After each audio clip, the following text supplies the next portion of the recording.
নমস্কার, ওঙ্কার বাংলায় আপনাদের সকলকে স্বাগত। এই মুহূর্তে আপনারা দেখছেন ওঙ্কার বাংলা। আপনাদের সাথে রয়েছে আমি অপরূপা। চোখ রাখবো বিস্তারিত খবরের দিকে। বারুইপুরের পর একই কৌশল কোচবিহারে। মঙ্গলবার খসড়া তালিকায় মৃত হিসেবে দেখানো 10 জন জীবিত মানুষকে মঞ্চে তুলে নির্বাচন কমিশনকে নিশানা করেন অভিষেক বন্দ্যোপাধ্যায়। তার অভিযোগ, ভোটে জেতার জন্য বিজেপির নির্দেশে কমিশন ইচ্ছাকৃতভাবে সাধারণ মানুষের নাম বাদ দিচ্ছে। বিজেপির এই দুরভিসন্ধির জবাব দেওয়ার জন্য সাধারণ মানুষের কাছে আবেদন করেন তিনি।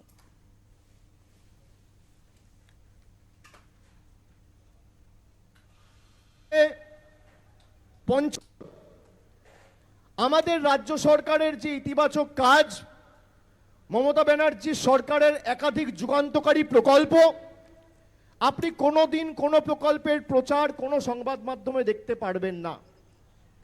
কিন্তু পান থেকে চুন খসলে মমতা ব্যানার্জি দায়ী, বরফ গলে জল হলে মমতা ব্যানার্জি দায়ী, পেঁয়াজের সাইজ ছোট হলে মমতা ব্যানার্জি দায়ী, আকাশে মেঘ করলে মমতা ব্যানার্জি দায়ী, রৌদ্রের তাপ বাড়লে মমতা ব্যানার্জি দায়ী, হঠাৎ করে বিদ্যুৎ চমকালে মমতা ব্যানার্জি দায়ী, হঠাৎ করে বৃষ্টি শুরু হলে মমতা ব্যানার্জি দায়ী, ঠান্ডা বাড়লে মমতা ব্যানার্জি দায়ী, গরম বাড়লে মমতা ব্যানার্জি দায়ী।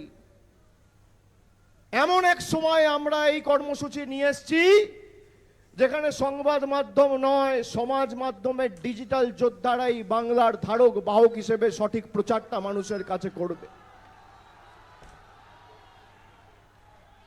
আমরা কাউকে ছোট করি না, কিন্তু আমার কথা, আমাদের প্রদেশ, আমাদের রাজ্যে, আমাদের মাটির, আমাদের সরকারের সাফল্যের কথা যদি সংবাদ মাধ্যম, সংবাদ পত্রিকা না দেখায়, তাহলে আমাদের দায়িত্ব, সেই দায়ভার আমাদের কাঁধে তুলে নিয়ে মানুষের কাছে সঠিকভাবে সেটা উপস্থাপিত করা। ব্যক্তির থেকে বড় দল, ছোট খাটো মাঝারি সেজো মেজো নেতা, তাদের নামে জয়ধ্বনি না দিয়ে দলটাকে ভালোবেসে দলের নামে জয়ধ্বনি দেবেন এবং আমাদের সরকারের